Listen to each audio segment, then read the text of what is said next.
दोस्तों, आज हम समय यात्रा यानी टाइम ट्रेवल से जुड़े एक सच्ची घटना के बारे में जानेंगे। ये घटना जून 1951 की है, जब एक रात 11 से 11:30 के बीच न्यूयॉर्क टाइम्स स्क्वायर के सामने एक आदमी अचानक प्रकट हो जाता है। उसे देख के आजू बाजू के तमाम लोग आश्चर्यचकित हो जाते हैं।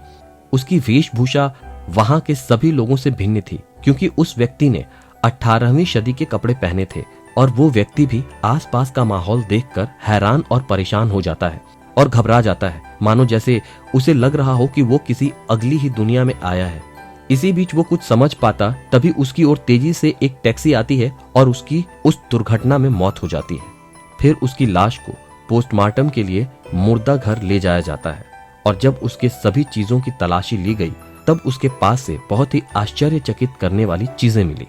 उन चीजों में तांबे का एक टोकन था, एक बिल जिस पर घोड़े के तबेले का पता और नाम लिखा था, एक बिजनेस कार्ड था जिस पर रुडोल्फ फ्रेंच नाम लिखा था और उस पर 5th एवेन्यू इस प्रकार का पता था। उसके पास $70 के पुराने नोट थे जो एकदम नए लग रहे थे और एक खत था जिस पर 1876 का स्टैंप लगा था। ये सभी चीजें पुरानी होकर भी बिल्कुल नए लग रहे थे और उस व्यक्ति की उम्र लगभग 29 से 30 साल के बीच थी। ये सभी रहस्यमय चीजों को देखकर वहां के सभी पुलिस अधिकारी हैरान और परेशान हो जाते हैं। इसके बाद न्यूयॉर्क की पुलिस ने इस केस के इन्वेस्टिगेशन के लिए कैप्टन रीम को चुना, जो न्यूयॉर्क पुलिस में मिसिंग पर्सन डिपार्टमेंट में काम करते थे। और फिर कैप्टन रीम अपने काम में जल्द से जल्द लग गए। उन्होंने उस बिल और टोकन के अनुसार तबेले और सलून की खोज करनी शुरू कर दी, पर ऐसी जगह उन्हें नहीं मिली।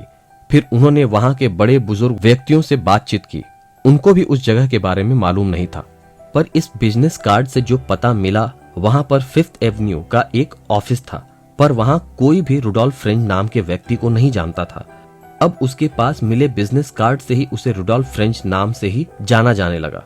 फिर कुछ दिनों के बाद कैप्टन रीम को एक टेलीफोन डायरेक्टरी में एक नाम दिखा, वो था रुडोल्फ फ्रेंच जूनियर, और ये टेलीफोन डायरेक्टरी 1938 की थी। तो फिर कैप्टन रीम जल्द से जल्द उस पते पर गए, पर वहां जाके पता चला कि रुडोल्फ फ्रेंच जूनियर की मौत 5 साल पहले हो चुकी है, मगर उसकी विधवा पत्नी फ्लोरिडा में रहती है। उनकी पत्नी का पता मिलने के बाद कैप्टन रीम उनसे मिलने गए, तो फिर रुडोल्फ फ्रेंच जूनियर की पत्नी ने जो बातें बताई वो बहुत ही चौंका देने वाली थी। विधवा पत्नी ने उन्हें बताया कि रुडोल्फ फ्रेंच सीनियर ये व्यक्ति रुडोल्फ फ्रेंच जूनियर के पिता हैं। 29 साल की उम्र में 1876 में अचानक गायब हो गए थे।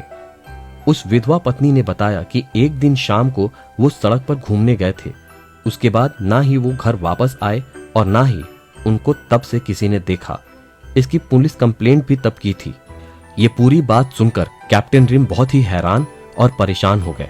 फिर उन्होंने 1876 की लापता लोगों की पुलिस फाइलें देखी तो उन्हें विश्वास हो गया कि विधवा पत्नी ने जो बातें बताई वो सब सच थीं।